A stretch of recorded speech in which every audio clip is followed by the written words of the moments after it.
Welcome to People Love Process. I'm right in the middle of creating a brand identity for a wellness business specifically focused on a female audience. All the directions I've created so far over the past week have a distinct feminine aesthetic, and I think that's great. I'm really liking some of the directions I came up with. But then yesterday, right when I thought I had everything ready to kind of put together the comps and the presentation material that I usually do with a client like this, another idea popped into my head, and I sketched what you see on screen right now. Now, there's some issues with this in that there are certain things that I know aren't going to work, and that is the type. The name of this business is the Lamina Collective. It's kind of a unique name, and I wasn't completely sure about the name when she first approached me. The thing is, I've done branding work for her dad for about 16, 17 years, a really great guy. And so I wanted to help her out with her new business venture. And she was really smart with the name because you can simplify it down to an acronym of TLC. So if you're not familiar with that acronym, Tender Loving Care is what that can be stand for. And I thought that was kind of brilliant considering the business she's in. So that said, I won't release this content. You're not watching it, that is, until after I present everything and they decide which direction they want to go. But I thought this would be a good example for creating curvy vector shapes and how to approach them to ensure in this context an elegant and beautiful design. Because even though the sketch has issues, and I'll cover that in just a second, I do like the handcrafted L shape, and I know that could be elegant and beautiful. And so I think that's a good characteristic for the type of branding and mark I want to create. So with that said, let's jump right into it. Now, the part about the name, I thought maybe I'd try some by putting the up here. That won't work. It has to be the Lamina is the primary, and then the secondary type will be collective. So I won't do that. I won't put this element in here either. It brings the word too far away, and it doesn't add enough to the overall concept to warrant it. But I think I can bring it into a secondary brand graphic, and we'll go over that as well. So we're going to build this, but I need to draw it out better. This was just a crude sketch just to capture the idea. So if I turn on this, you can see our refined sketch. Now, many times when I scan these into my flatbed scanner, they're either a TIFF image or they're, well, that's interesting. I think I have this layer locked. Let's go unlock all. There we go. I accidentally locked that layer. So this is not a place TIFF image. This is actually a PSD file, and I haven't ever shown this, and I'll show you why I use PSD files to place into Illustrator at times, because this is also a good example of that workflow as well. So we're going to go ahead and build this out. So I'm just going to go to Transparency Palette. We'll set this for about 20 to help if we select this. We're going to set it for 20% opacity, and then I lock the layer, and then on top of it, I'm going to build on it like this. And we're going to zoom in because you can see my drawing captures more of the elegance I wanted. I want it swooping, and there's no straight lines whatsoever in this. And the only part that comes to a point is at one end here and one end here. These are the only parts that come to a point. So we're going to build this out. And what I usually do is I use the build size of, in this case, I believe this is 0.5. Yeah, 0.5. So that's what we're going to use. We're going to jump to the pen tool. And like I've said before, actually, when I've talked about the clockwork method specifically, and I've covered that in a few of my movies I've posted to YouTube, it's how to look at a shape like this and discern where to place your anchor points. It's just kind of a creative mind trick. It's not like you're sitting here, think clock, put one here. It's something to help you think through and discern where's the best anchor points. Well, when it's elliptical shape like this, these are easy. We're going to start here and put one here. And then you might think, well, what about the 3 o'clock position? Well, you could, but I don't think you need to. You can make it with the Bézier curve. And this is where it's different than some other types of buildings. When it's letter forms, you're going to use mostly tangents.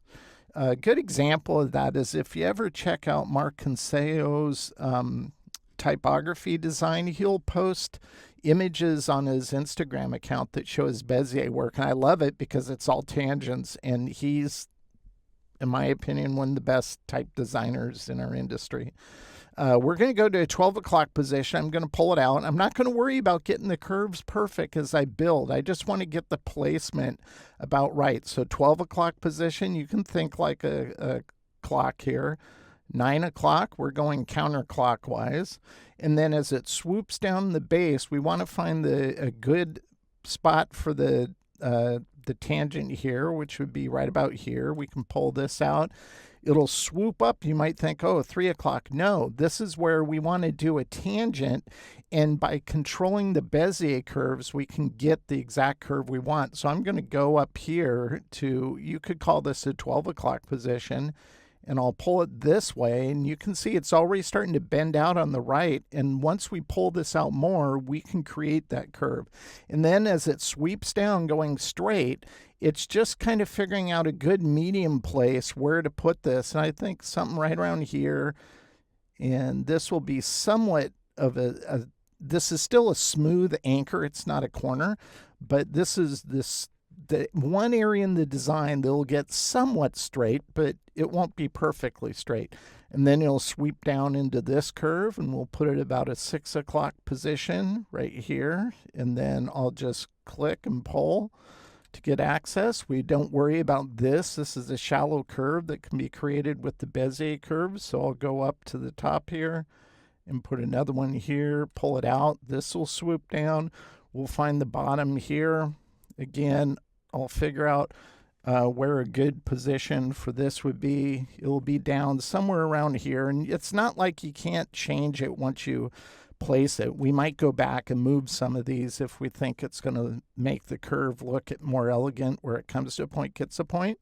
Then we start going the opposite way. Again, this will just drop down here. We don't need one here because this is a shallow distance to get to the tangent down here.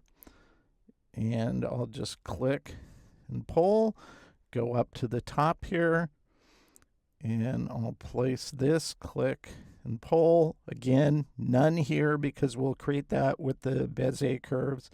We'll go down to the bottom, click and pull like that. And you say, well, that looks kind of bad. It does, but it's a progress. It's progressive, progressively building. We're not trying to do it all in one foul swoop. That's where a lot of people kind of make things more difficult than they need to be. Then this, again, will mimic the other one here. If I highlight these, you can pay attention to these, ultimately to these handles, and they're going to mimic each other. So right now, this one looks pointed this way a little too much. So we'll correct that like that. Then I'll go back to the pen tool, and you'll have to start here again, click and pull. So we want to go something right about there.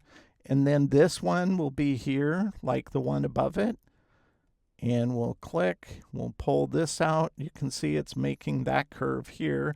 This will swoop back down here, so we'll place it at around a tangent point right around there. Pull that out. It'll go into this curve. We can place one here.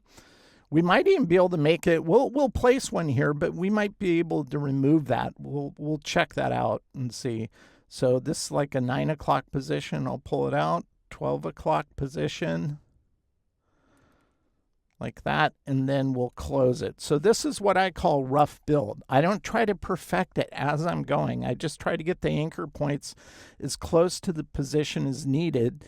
And then I'll just highlight some of these, and I think this one could go up a little further. I think we could pull this one over a bit like that. And then to get access to these handles, this is where Illustrator is kind of wonky when it comes to vector finessing, because they added, they changed it. I forget the name. Somebody told me the name of this the other week, and they were right. That was what the name was. Now it's called the anchor point tool, and it allows you to grab a path. But as soon as you do this, if I grab this path and move it, notice how it moves that top anchor, and it kind of manipulates it. This is the only way you can do that. So I'm going to undo that, and I never use it because of that. I don't want it messing around with something I already established. So we're going to go to Path Scribe here, because as soon as I have that selected, it puts white nodes saying, hey, you can pull this out.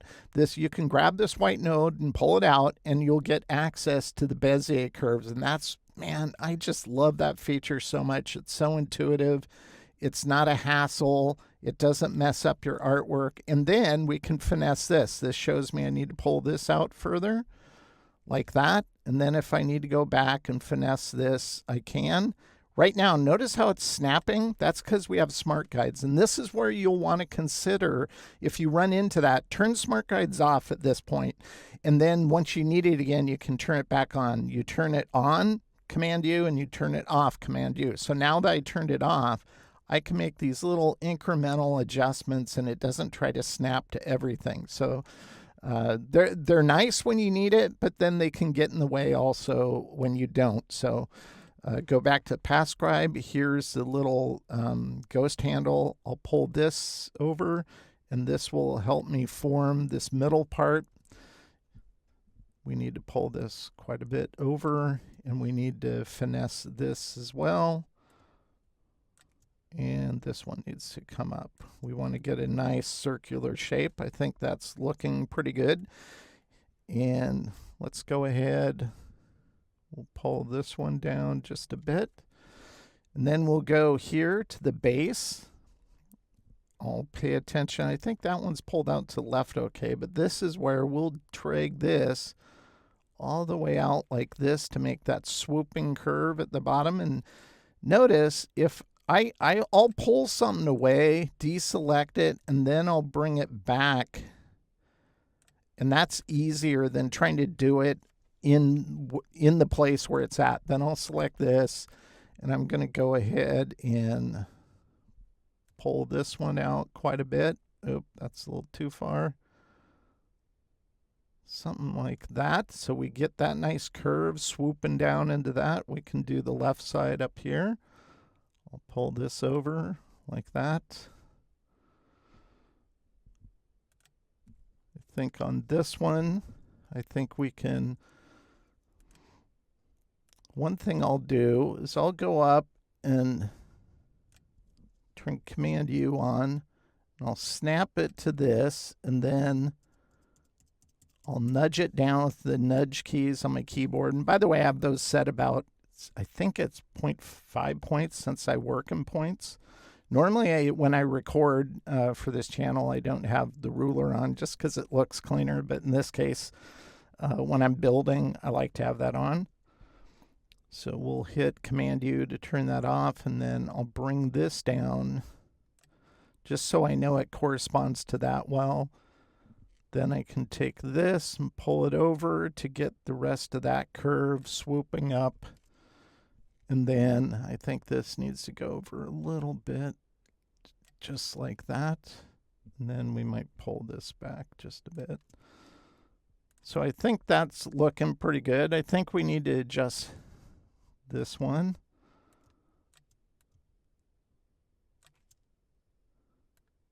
I'll adjust that curve. I'm going to select this, and now those lines look like they go together. So you can see we have most of the top done, and it looks nice and elegant. It flows well.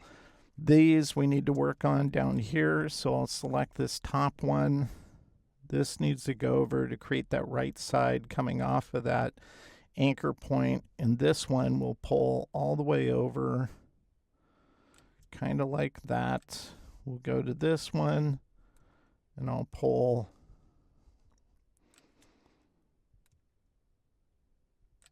it in. This is why I think drawing out your design and thinking in shapes before you actually try to build the shapes is really important, because it's going to help you build a lot faster.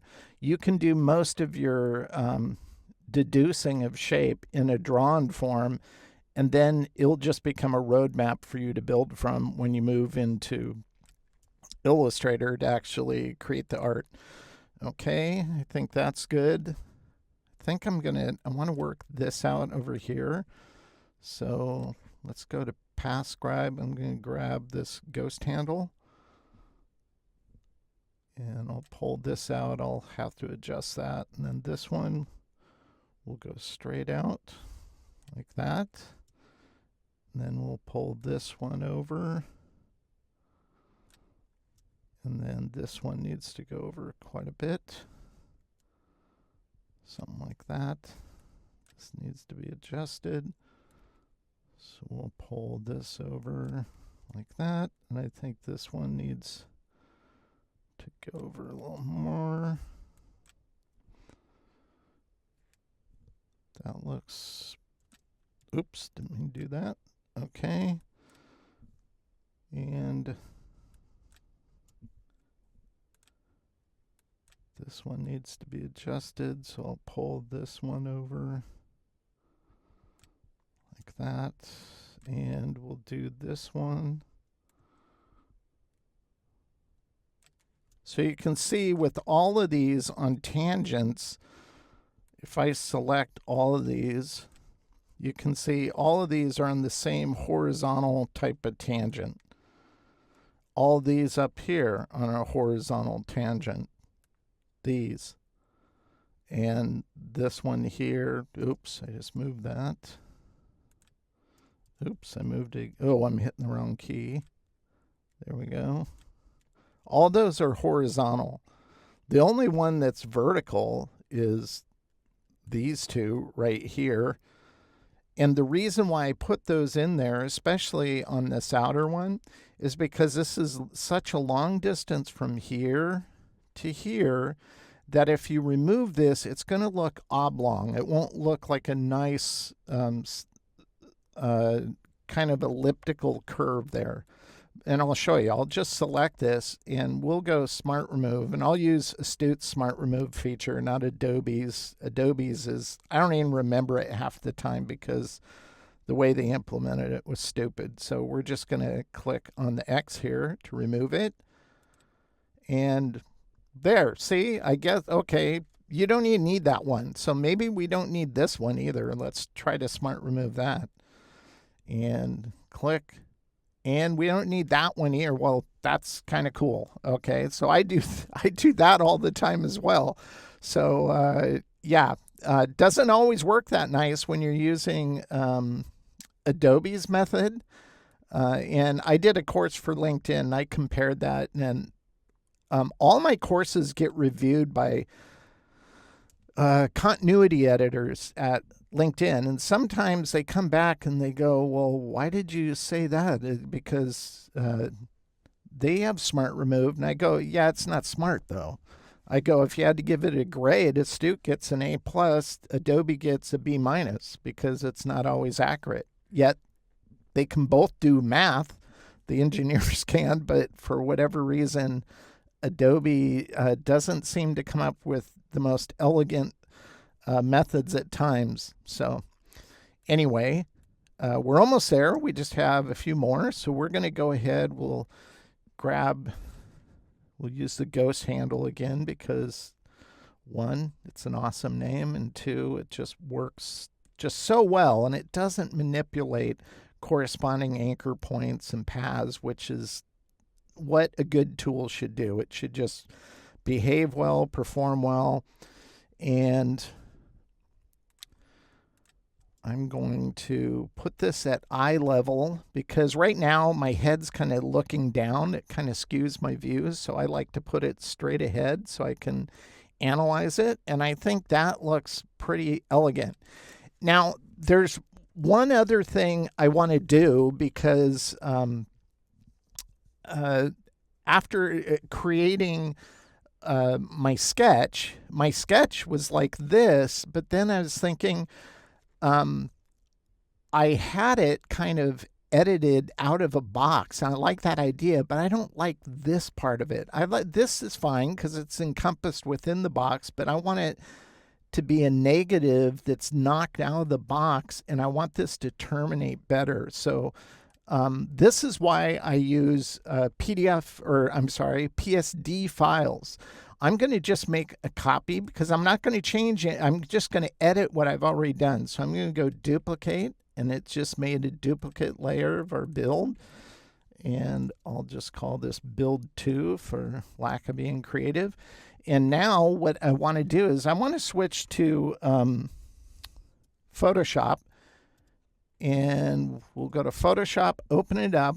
And so you can see I have one layer here that we can see in Illustrator with the place PSD file.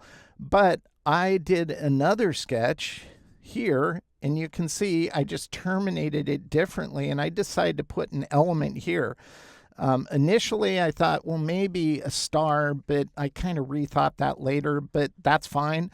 I'm just concerned about this area and having it terminate like that. So once I've changed that, I'll go ahead and just Command S, save my PSD file, and then I'm just going to go ahead and switch back to Illustrator, and it will say, hey, your link has been modified. Yes. So I'll click it, and now because it's placed as a PSD, it gives me exact orientation that I had with the other sketch version. So all I have to do is edit this. So all I'm going to do is focus in on this area, because I'm not going to change these anchors. I'm going to keep that as is. This I'm going to keep as is. The only thing that's going to change is going to be this, and I'm going to take this, and I'll kind of, see, we don't have Smart Guides, so I'll turn Smart Guides back on, Command U, so it snaps to that path. And by the way, Illustrator's engineers, I've been bugging them about this since literally 12 years on snapping. There's a bug in snapping, and they just thought, ironically, they just thought I was like kind of crazy. And I was going, and over the years, I've sent them all these movies. Finally, I get an email. I'd like to show you this snapping things we're going to be doing. I'm going, sure, I'll listen to whatever you want to show me. And they did. And and so as he's showing me, I go, now wait a minute, is this? And then I describe the context, because this is where I run into it. And he goes, yes, we've acknowledged that now. And I go, really? It only took 12 years for you to finally admit it and address it? I guarantee you it's only because of one of their $1 million ad agencies that pays like WPP out of London. They pay $40+ million to license Creative Cloud for all their global employees. It's the world's largest ad agency. So I bet they had something to do with it, where they requested something and finally Adobe paid attention to it. Now they're going to fix it. So that's all I had to do. Not a huge fix. And I think this is going to work good. Now, I told you I didn't like the star, so just so I didn't waste time building that, I just built it off of my sketch. This is actually what I want to do, because the brand is a wellness brand. I want that reflected because they have all these natural methodologies to help with hormonal treatments and all these other various health-associated things, and I wanted that to be reflected through this little element in the design. So I'm going to turn that off briefly. We're going to make a copy of this file because I always save my build files. Now I have my X layer, so I could take this file and clone it, Command C, Command F, group it, and then I usually drag and drop it in my X file. So I have that vector junk drawer of sorts there to always go back to. But I'm going to duplicate this layer like this. And we'll call this build out. I'm going to select this now that we have it established. And I'm going to go to Pathfinder, and I'm just going to go Unite. And just so you can see what we're doing, let's just color this blue like this. We don't need the outline. And we're going to take this shape, the blue shape on top of the square shape. And we're just going to, actually, the more I'm looking at it, this is a lot of weight down here. I think I'm going to nudge this up. And this is how I use the nudge keys. Is I'm going to nudge this up. So let's say 1, 2, 3, 4, 5, 6, 7, 8, 9, 10. I'm just paying attention. If this is the shape, it'll leave. I just want to make sure I get enough of this loop. Even though we built the loop like this, you're not going to see this top part. There, I think I like that. By the way, I can't remember my nudge settings. Let's check. That way you can see it. I have it set for 0.5. So one nudge only moves it half of a point.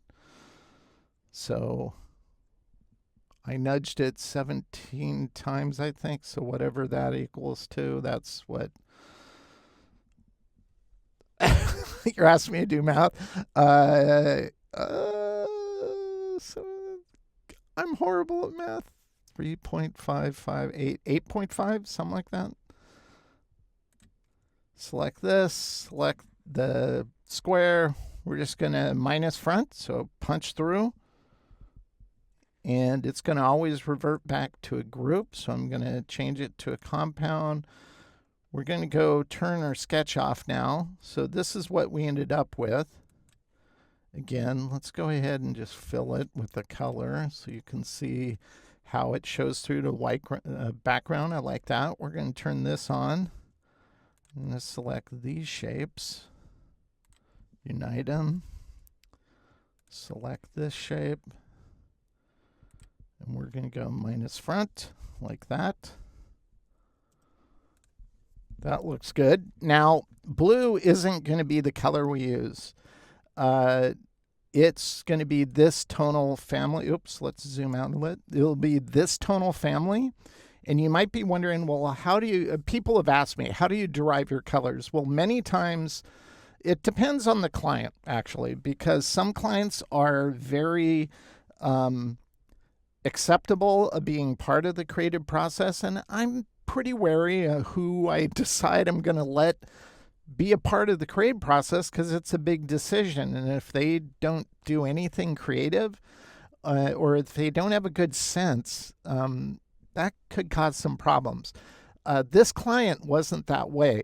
I recommended, hey, if you have any idea of the tone and nature of the look and feel you want to encapsulate in this brand identity, put together a mood board. And I explain what that is and how they could do it. They can use Pinterest if they want. And that's what she did. She did a really good job. She provided me with this mood board. She says, I like the typography in the Avon logo. I think that those kind of serifs are nice. So I used a lot of that type of typography in the design directions I did.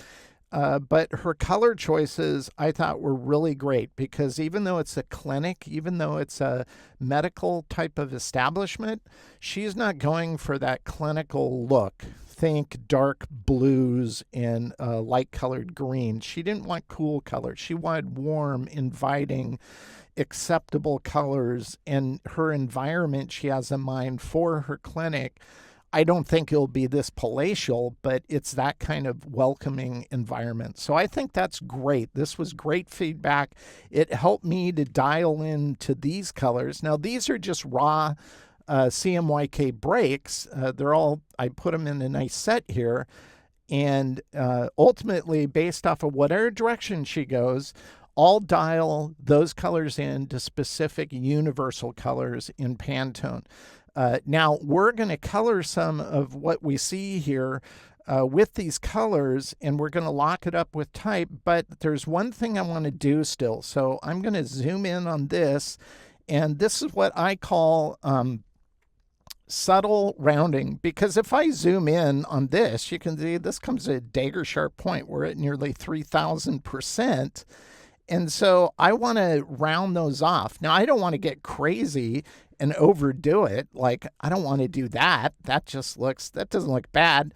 But I want it to be more subtle than that. So I'm going to put these nice subtle rounds, and I zoom in like this so I can pay attention what that's looking like. And if I like that one, then I'll go to other ones and I'll just click on them with the dynamic corners plugin by Astute Graphics. Now, you could do this exact same thing using the corner widget. You just won't be able to apply it one corner at a time. You'd have to select all of them or a group of them at one time and then do that. That's the only part I don't like about that tool, is I wish it had this kind of flexibility, but it doesn't. So I tend to gravitate towards dynamic corners, mainly because I've been using it longer. And even when it comes to these elements, it just makes it look a little more handcrafted and less, for lack of a term, better term, computer driven. Just having these nice little aesthetic rounds on them. Now, here's the thing with rounding. A lot of designers do this, and this aesthetic wasn't something that was established by Saul Bass or anything. They used to ink out brand marks like this on hot press illustration board at huge sizes in black and white, and then they'd shoot it on a stat camera. You might not even know what that is. That's how I initially learned in art school. And then over time, they'd make what are called slick sheets. Their logo mark at different sizes, and those would get put into a stat camera again and optically shot or sized, and then that copy was put back in a stat camera, and over time that optical imagery would round off the sharp corners. Now we like it, but it was a fact that reproduction methods back in the early days of design weren't precise, weren't digital. And so you get those rounds. Well, over time, the aesthetic designers was those kind of little rounds on things. And so now we do it on purpose. In the past, it was never intended to be that way. I always thought that was kind of ironic. So we're going to go ahead and double click into isolation mode. I'll take these, I'll just copy them, click out of isolation mode. I'll go. You don't want to go Command V, because that'll do. What you want to do is you want to go to paste in place or paste in front. That'll put it in the right position like that. And then I'm going to go ahead and unite those. And so that'll be, if you go to appearance as a compound, this is a compound. And if we go back to our brand colors, let's go ahead and zoom out a bit. We're going to color this green, and we're going to color this nice kind of orange color like that. And I love that. I think those go well together. We can select this and group it so it acts as one element, copy it. And now we're going to do some type treatment on it. So I'm going to turn these off. And I have this ready because I've already done 5 other design directions. And I really like this Optima typeface. And so this is what we're going to lock it up with. So I'm just going to go and paste this on this layer. And we'll just figure out a nice sizing here. So I'm going to go ahead. This is going to go over the top of this one like that. We'll figure out a sizing, something like that.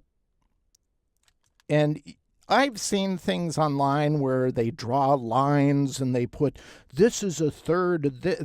I don't do it that way. I do it optically, and I pay attention to if it feels balanced, because mathematics doesn't always mean balanced. It just means it's perfect math, but that doesn't always look that great. So you want to pay attention. If you want a good example of that, look at the YouTube logo. The triangle is not mathematically centered in that little button graphic. If it was, it wouldn't look as good. They have it optically centered, so that's why you want to do it. So in this case, we'll mathematically center this. We'll go to a line. We'll go like that. Ooh, I hit that on the head pretty much. So I think that's a good balance with the typography. And I always try to do each iteration, whether this one is vertical. We're going to do a horizontal one here. So let's go ahead and select that. We'll group it. On this one, I think I don't want it too close, so we'll bring it right about here. And then I might go a little smaller.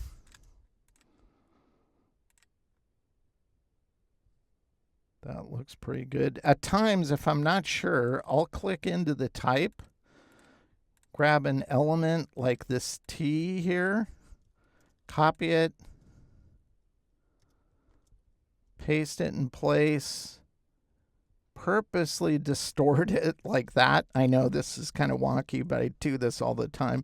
Focus on this, and then I'll use this to align it horizontally there. So I had I'm getting pretty close with that being centered. I just did it visually, and that's how I lock it up with this. Now I'm going to try some because maybe this one might be a little too big, so let's go ahead and ungroup it. I'll select this, focus on the one I first placed, align it vertically, line it to the bottom edge, and then we'll get rid of that.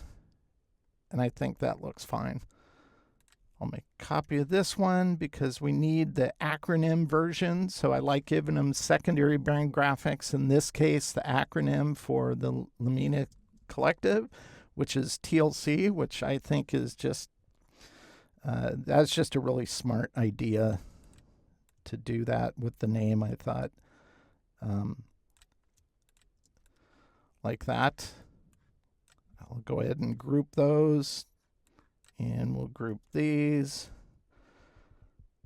And let's go ahead and see how close I am with the alignment here. Ooh, that's pretty close. But I'll go with that.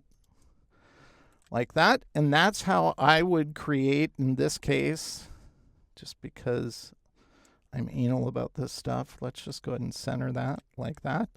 So we have a vertical, we have a horizontal, we have a secondary brand graphic that is the acronym for TLC. And I also took the first, this, and I worked it into a badge.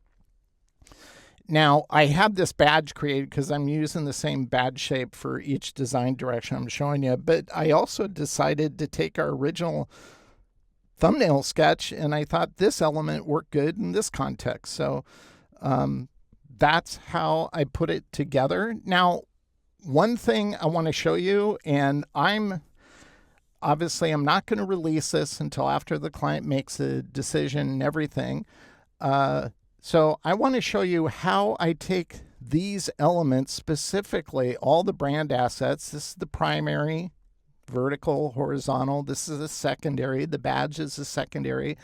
But I want to show you how I work out my comps. It's the new way I do comps. So we're going to just walk through that and call it good. And that's going to be in Adobe Acrobat. So let's go ahead and switch over to Acrobat. And you can see this is the comp I have set up here. And let's go ahead and zoom out like that. This really annoys me. I wish I could close. Yes, hide. Come on, hide. Okay. I hate these in-app stuff Adobe puts in there. It just annoys me. I want that gone. Just leave. It won't leave, whatever.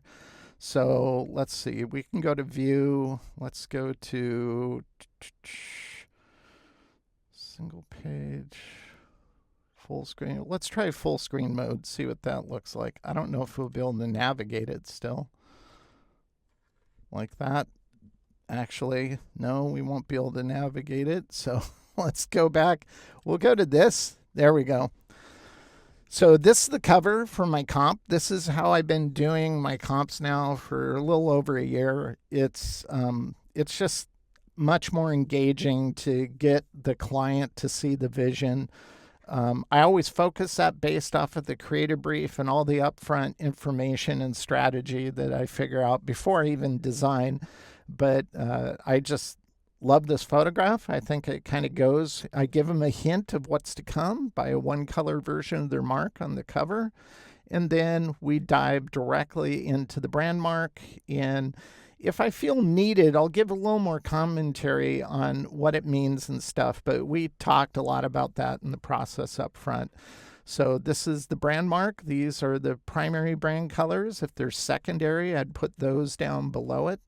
Then I show them the lockup with typography. So in this case, the vertical, how it works on a light colored background, or how it will work in a simplified form on a dark or colored, or in this case, a photographic background. I really love how it works on that kind of context. And then we move into the horizontal. So I show them that, and I also show that one, how it works in a reversed example on, in this case, a photographic background. Maybe they're doing Tai Chi. Here's another one. This is where I showcase secondary brand elements like the acronym and the badge, and how those will be converted to simplified reversed versions that they can use in a reverse format. I also I like putting together brand patterns, how these can be. Oh, I just noticed something. It looks like this is the part that, oh, it's on both of them. Okay, I'll have to fix that. Notice you see the bounding box. This is what Adobe does. Before you create a PDF, you'll want to expand your pattern because until it's not the mock-up version that you see in Illustrator. Otherwise, you'll get these little segmented shapes. So I'm glad I noticed that before I send these out. I'll fix that so that won't be there in the final format. And then I like mocking up a context of usage with the brand as well.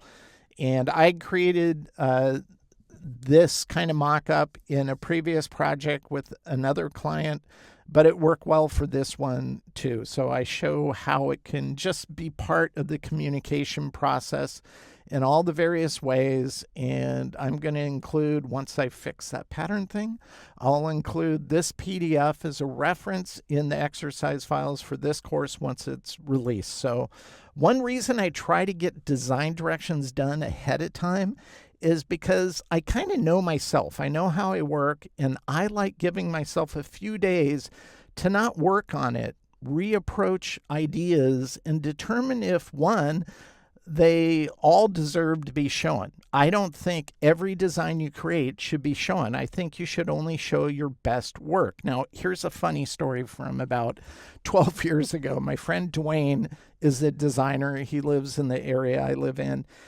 And he sends me, that's right, he calls me. And he says, okay, you know that project I was telling you about? Yeah. Well, I presented the ideas. I go, what'd they say? And he goes, they like the goat. And I'm like, goat? And I was thinking greatest of all time. And I go, what is goat? The greatest of all time? That's a bad thing? He goes, no. You know, I put a few goat ideas in there. I go, I'm not following you. What's a goat idea? And he explained to me that he'll have directions he really doesn't like, so he puts them in his presentation so they pay more attention to the good ones. And I was just thinking, that is just dumb. And I didn't say that to him, but I did say this. I couldn't help myself. I go, bad idea. He laughed, but I go, yeah, you should never do that. You only show your best work. You only want to show ideas that you would be okay if the client chooses any of those ideas you present as their final mark. You don't want to put volume in for volume's sake. I think that's just the wrong approach altogether. So once again, this finalized PDF, once I fix that pattern thing that annoys me, I will put that in the resource files that come with this movie. Giving myself time, though, allows me to also think of additional design directions I hadn't thought of. And that's what this whole content came about by, was because of that. And I'm glad I gave my time to do that, because ultimately, this is my favorite idea. And yes, I have favorites. Even though I'm going to show what I consider strong directions, I still have my favorites. And this is my favorite. And fingers crossed she goes for it, hopefully. Either way, the other ones would work equally as well. So if you'd like to access the exercise files for any of my People of Process movies, you'll find a link in the description below this movie. That access, or a simple click on the like button of this movie, helps support the time necessary to create and document new content like this, and I really appreciate your support. Thanks again for those who have become members of this channel. I consider you partners in this effort, and your feedback is always welcome. And they give me some great ideas, so I appreciate that. Until next time, thank you for watching People of Process. And as always, I hope this content helps you improve your own creative process.